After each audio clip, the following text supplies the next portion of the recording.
As your producer. Today on the news and why it matters, leaking whistleblower names is really, really bad, and you should not do it. No, wait. Yes, you should. It's awesome. No, okay, I'm just kidding. It's bad. Oh, you don't know what I'm talking about? Well, you need to tune in to the news and why it matters, and it starts right now.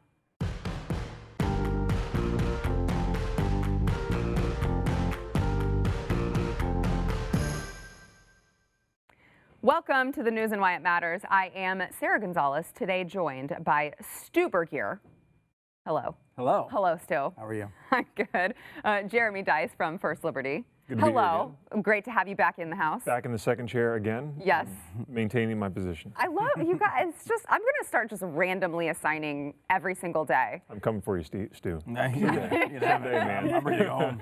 And Justin Haskins, editorial director of the Heartland Institute. Double dose of Justin. That's right. Yesterday and today. Thanks That's for being here again. right, yeah. Got a lot to get into. First, we want to thank our sponsor, American Financing. If you are looking for a refi, maybe you have not a great interest rate and you're eyeing the interest rates right now and you're like, okay, these are really good and I want to take advantage of these before they go up. Or you're looking to buy a new home, whatever the case may be, American Financing is the place you need to go first. It's got to be your first stop. American Financing is different. They're not like all of the other financial companies who are just looking at what's in this for me. How can we make the biggest kickback by putting these people in this crazy situation that they're not going to be able to pay? Stu knows a lot about that.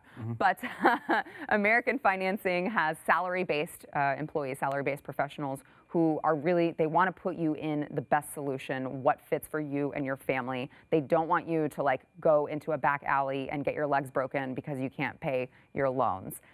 So if you are looking to, like I said, refi, home loan, purchase, whatever the case may be, go to American Financing, check them out. They will answer all of your questions. They won't make you feel stupid. Stu also knows that as well. AmericanFinancing.net, or you can call 800-906-2440. I take it back. I don't want the first chair anymore. I know.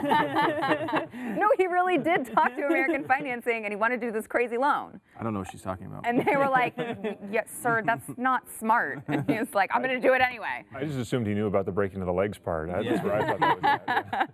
Yeah. So we talked yesterday about whistleblower name, Rand Paul was threatening to leak it and the media was going crazy and they were saying, you're not supposed to leak that name. That's illegal to leak that name, which it's not illegal for someone other than the Inspector General to leak the whistleblower name.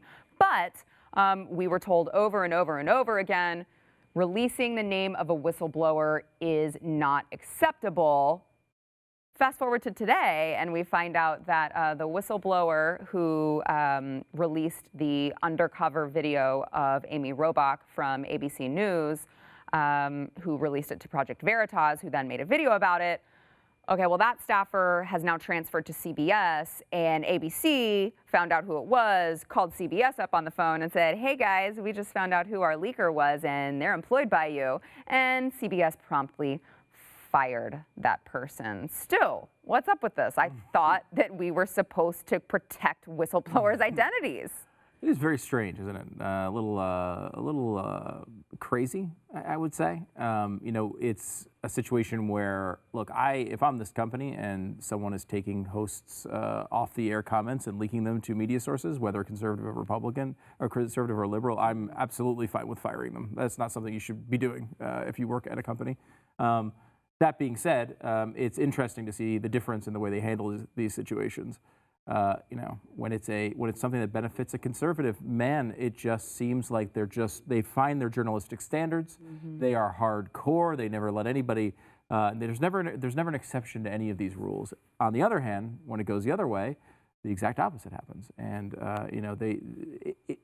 it is not, the consistency is, I guess, the biggest part of the problem. But it's not the only problem. I mean, it's a real issue when it comes to the way that they see themselves versus the way they see anyone who's not in a little cute little journalistic club. I mean, yes, it's left and right, and that is part of it. You can't deny it. But a lot of this has to do with there are people who were conservative who were wrapped up in Me Too scandals at these networks that they protected too. When they saw it as inside their walls, they were much less likely to criticize it and to make sure that the person who is accountable, person who is responsible, was held accountable. And that's a problem that, you know, the one organization that's not supposed to be dealing with that are journalists, right? Like, they're supposed to be the ones that are looking for the facts no matter what. And whenever it goes within their walls, there's a totally different set of standards that they're applying. The liberal conservative thing is another big part of this, but I think it's almost like that thin blue line. You know, like they apply that to themselves. They'll criticize that with the police, of course, but inside their walls there is that distinction, and they make it. They don't care if it's consistent or not. Well, and you know, you're talking about the lack of actual journalism going on there, Jeremy. It's frustrating to me to hear them even talk about how, you know, it's illegal to release this. It's illegal to release this. If they just did a basic, you know, investigation into the facts, they would see that that's not actually even true. But it's the standard that they set, right? It's the standard that they set that we have to protect all of these people. And then apparently media is now a protected class. We can't, like, they're just a protected bubble class that we can't touch them. Is this the same person who's hammering on the set of, was it Lawrence O'Donnell? Is this the same guy, the same person? Okay. Finally, we found the person. He has had a really long run. Yeah. Man, you know, look, yes, the media likes to be able to claim the mantle of the First Amendment when it is convenient to them. Mm-hmm. But at the same time, if they're going to claim that mantle, then they also need to be respectful of that right that we give to them, that respect that we give to them in this country. So they can't sit on stuff just because they have an ideological opposition against it all. If you're going to claim the independence of the media, fine, be independent on it all, we're fine with that. But then let's be careful about certain things. Let's not sit on information that you might disagree with because you have an ideological opposition to it all.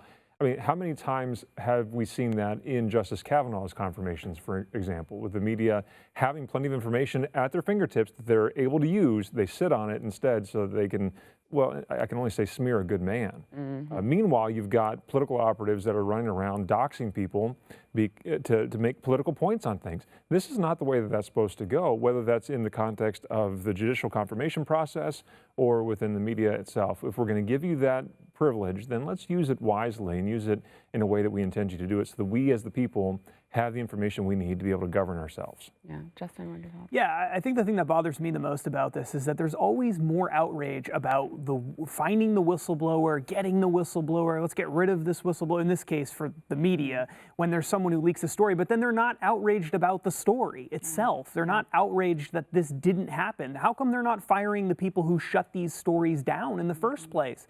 Why isn't that an issue? They don't seem concerned about that. They seem concerned about getting the people who leaked this because now everybody knows that they were covering this up, basically, that they didn't want this story to come out, but they don't have the same level of outrage for the people that were shutting the stories down initially. That just seems completely immoral. So I don't have a problem with them firing people who are leaking information that they have in-house. That makes perfect sense, like Stu said.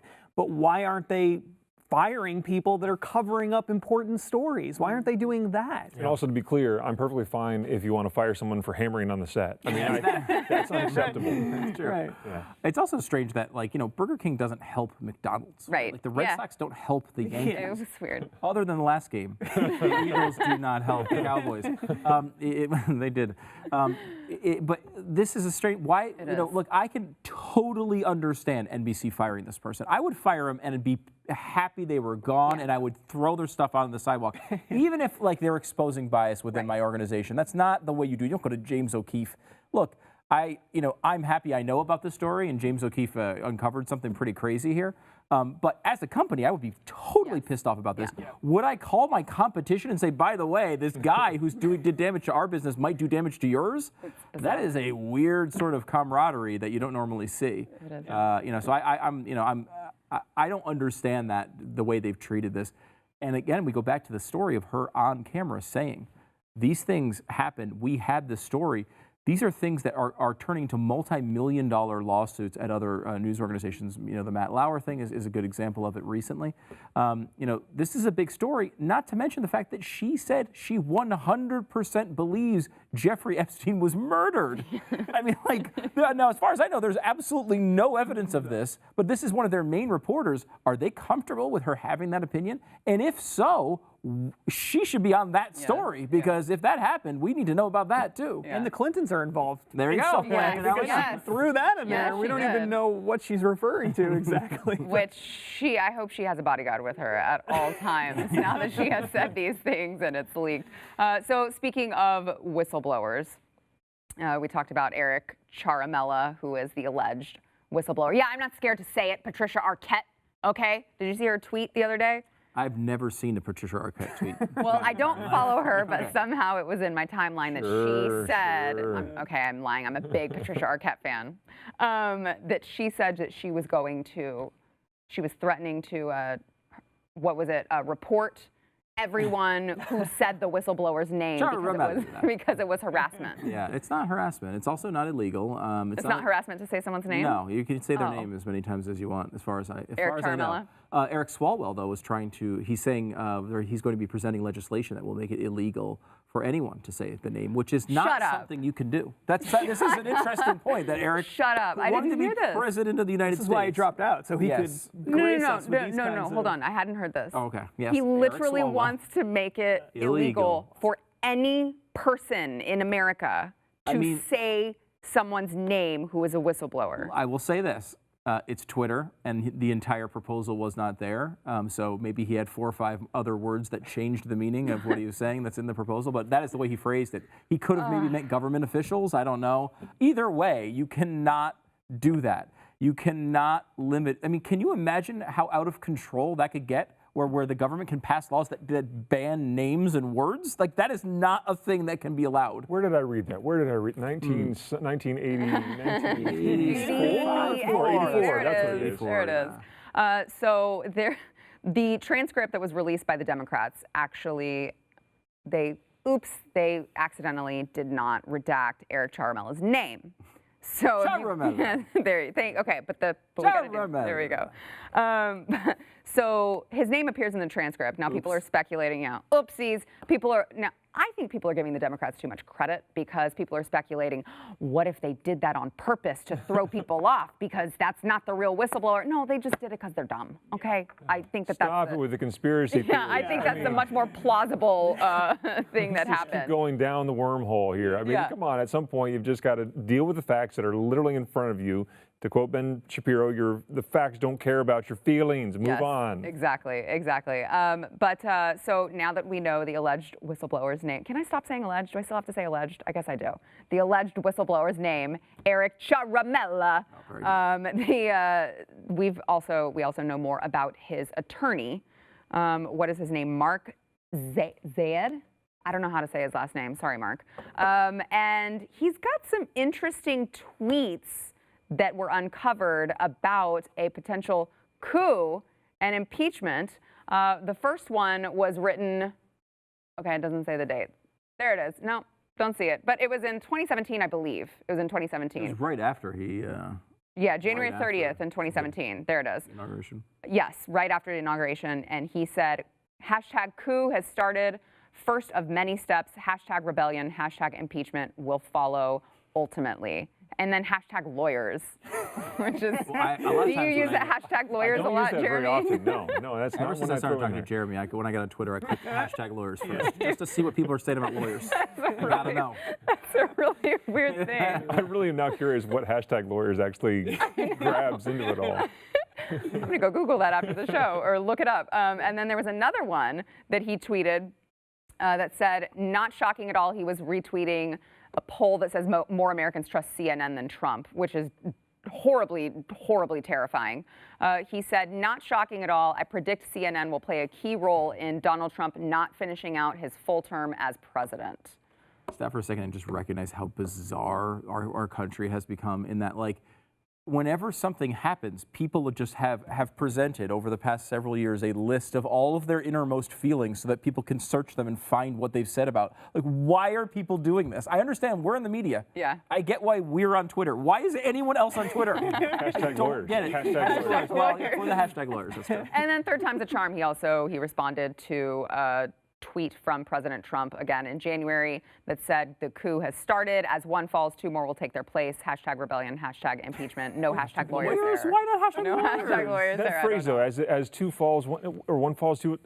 That is from something, isn't it? What, like, why is Ernest this Goes in to my Camp. brain? It is not from Ernest Goes to It's Camp, not, and I sure? would know. You would know. No, but I mean, it's, this is the lawyer of the whistleblower. Yeah. No political bias here, guys. No, I mean, I'll say, like, because my first thought is, what the hell are you doing tweeting this stuff if you're a lawyer, right? Yeah. Like, now, I think there's another side to that to say you're tweeting this to let everyone know if you happen to have something on Donald Trump, come to me and I'll take your case. So it may have essentially been an advertising tool and an effective one, because apparently Peter Schiff. #lawyers. Peter Schiff was like, #lawyers. Oh my God, look at this guy. And then sending people over there. That's all it took to get clients. I didn't know that was. You should be doing this. If I don't see #lawyers on your tweets later on today, I'll be very upset. It is it's bizarre, because here is a guy who's pushing this down the road, and there is stuff here that you can look at and say, look, I'm very uncomfortable with this, with what Donald Trump was doing or what Giuliani was doing. There are things that, like, I think the average American would look at and be like, I don't feel so good about this. Yeah. But the Democrats are so awful and so bad themselves. Anything that Trump may have done that was not up to the level looks so pale in comparison to what they've done. Mm-hmm. It's hard to even get your arms around it. And that's, I think, going to be honestly what gets them out of this trouble eventually, is the fact that there's just, Glenn's been talking about this, and he's just sort of started to, brief me on all the research they're doing for this next special coming up on, I think it's the 13th. Mm-hmm. Something you definitely want to watch. But this guy who's Char Ramella, he's in the middle of a very, he's been in several of the meetings that Glenn put on that first chalkboard. He was in the room. Mm-hmm. This is a guy who is very much tied into all of this crap, and they essentially, using him as a whistleblower, exposed his role in a much wider situation that is going to be, I think, worse for the Democrats, and it's going to be bad for Donald Trump. Yeah. Jeremy and Justin, want to get your thoughts after the break. We'll be back. #lawyers. Search it now. You're searching. Everybody's great. So weird. Long conversation. Jeremy, so we were just talking about the whistleblower's lawyer, #lawyer, #lawyers. and his really interesting tweets about the coup and impeachment. Stu, you seem to give him the benefit of the doubt that maybe he's just trying to, like, encourage people. Yeah, I mean, the idea that this lawyer had successfully multiple years in advance planned all of this out, I think is unlikely. I think what it is, he's probably, Justin, you said in the break, of like, it's basically like a big billboard. It's like you're an ambulance chaser for impeachment, and you're, hey, if you want to talk to a lawyer, it's just like Michael Avenatti got all the accusers from Kavanaugh, remember? Yeah. Now, why the hell would you go to Michael Avenatti as an accuser? He's the accused most of the time. But it was because he had done the Stormy Daniels thing. He was on the media. That is, and I don't want to demean the profession of #lawyers here. I'm trying to get to #lawyer. But I mean, like, this is, like, you come on here and you talk about religious liberty, right? And so someone has a case in this audience, they're going to be like, I got to get Jeremy on the phone, right? Like, yes, you do. If you have a case for religious liberty. But it is true. Like, I mean, yes, but using the #coup and rebellion is a little more strong than just, hey, if you have any information, let me know. But think of the time this is too. It's January 2017, right after the inauguration. From the time he won the election until, well, now, there's been a steady drumbeat of you must impeach, he's an illegitimate president, blah, blah, blah, blah, blah. And so, yes, of course, that was, and it was at its highest point right there after the inauguration, where you've got the people, remember the video of the gal crying out, no, Yes. right there on the pavement as he takes the oath of office and all that kind of stuff. I remember that from the third Star Wars. I think yes, that too. Yes, exactly. That same same image. reaction. Exactly, right. But it was so visceral for people that this was a foregone conclusion that this guy was going to be impeached. So no, I'm with you. I don't think that he's got some sort of grand conspiracy that he's a part of and kind of letting it slip on Twitter that, hey, we've got this thing lined out. We're going to first go through the Russians and then, down into the Ukraine. And this is how it's going to ultimately come back to this guy being the whistleblower. Probably not. I mean, weirder things, I guess, have happened throughout our human history, but I don't think that they were that smart to think of this way. It was just, okay, we're going to continue to throw this thing and continue to beat this drum of impeachment. He's got to go, #lawyers. Yeah, because, I mean, and I'm not trying to say that this was some big, well thought out thing that they were going to do before Donald Trump even got elected, but To me, Justin, you tell me what you think. To me, it kind of damages the credibility of someone saying these are objective, these are objective facts. This is objectively what happened, and we don't have any political bias at all, even though, you see who these players are. I think what's happened in the Trump era in general, I think this is just sort of a microcosm of the Trump era in general. What we've learned is that everybody has kind of, they're on their side, they have their political side, right? And they think that they're the good guys, the other side's the bad guys.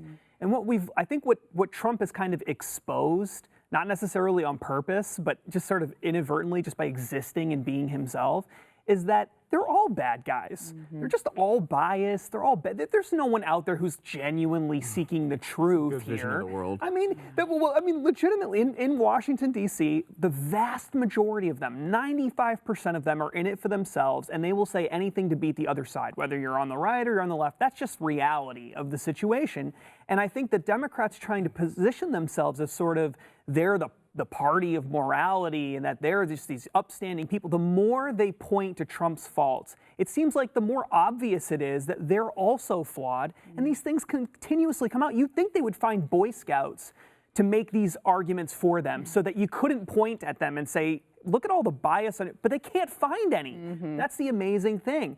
I mean, when you have Michael Avenatti as one of your key, most important people involved in getting rid of, trying to stop Kavanaugh from, I mean, that in and of itself, how could you not find anybody better than that? Because they can come back and say, but he's not as bad as the president. That's what it turns into. How about Ralph Northam going on television and saying Trump is an embarrassment to the country? Like, Did he do it in blackface? Yeah, no, not this time. Okay, but we don't know. Wow, Like, stepped out of the house not in blackface. Yeah, like you are That'll probably get you not the reelected person. in some states, Well, It's incredible. I think too, like, I think we're all sort of saying the same thing here, in that, like, if you are a really credible whistleblower and you have no political agenda, you're not going near a guy who's tweeting like this. This is someone who's advertising to pull people out, right? You see these ads on TV from these shady lawyers, hashtag lawyers. Not you, Jeremy. Okay, let's make sure we clarify that. So you're the hashtag lawyers guy. You're not the shady lawyer. But like, you see like, I don't know all that much about mesothelioma, but they're on every freaking commercial, so that's the one that pops into my head. But like, the person who's ravaged by mesothelioma probably isn't going to Fox News to find a lawyer, right? It's the person who's like, I kind of did that once. I should call them and get talked into suing somebody. That's kind of like you're pulling people out. Yeah. Most lawyers don't, you're not going to do that. This guy's virtue signaling to try to suck people in. He's trying to he actually said, hey, if you're in the CIA and you've got information, give me a call and we'll make this into a big deal. And there's no surprise that Adam Schiff would think that this is the right option, because it seems like this whistleblower had a massive agenda and wouldn't be taken seriously if he just went to the media. I said this to Glenn today. It's like if you had a legitimate whistleblower, you just go to the media, right? Like you go to the New York Times, you go to the Wall Street Journal, and they'll be happy to out Donald Trump on something. You do it in a whistleblower way so you don't have to get exposed for all your biases. And I think that's what's happening. At least you can have the protection from being terminated for it. That's the thing. There you go. Back in a minute. Hashtag lawyers. I think is what you meant, is the way you want to go. That's all I'm going to do today.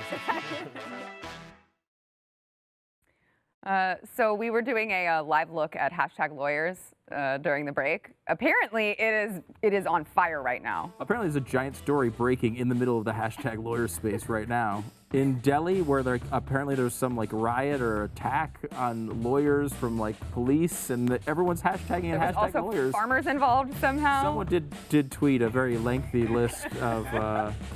It was hashtag doctors, hashtag lawyers. It was just all the jobs.